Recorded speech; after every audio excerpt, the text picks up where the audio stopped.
Ma'am কেমন আছেন? হ্যাঁ, ভালো আছি। তোমাকে তো ঠিক চিনতে পারলাম না। ম্যাম আমি অভিজিৎ কর্মকার। ও, তোমার নাম অভিজিৎ কর্মকার। তোমার বাসা যেন কোথায়? ম্যাম আমার বাসা বরগুনা জেলার বাগানবাড়িতে। ও, তোমার বাসা বরগুনাতে। তোমার বড় ভাইয়ের নাম কি আনন্দ কর্মকার? হ্যাঁ ম্যাম, আমার বড় ভাইয়ের নাম আনন্দ কর্মকার। ও, তোমার বাবা মা ভালো আছেন? তাদের সাথে তো সেই 4 বছর আগে দেখা হয়েছিল কলকাতায় বসে।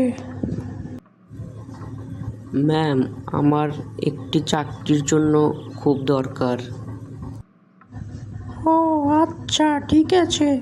তাহলে কালকে সকাল 10টায় একটি সিভি নিয়ে আমার অফিসে দেখা করবে।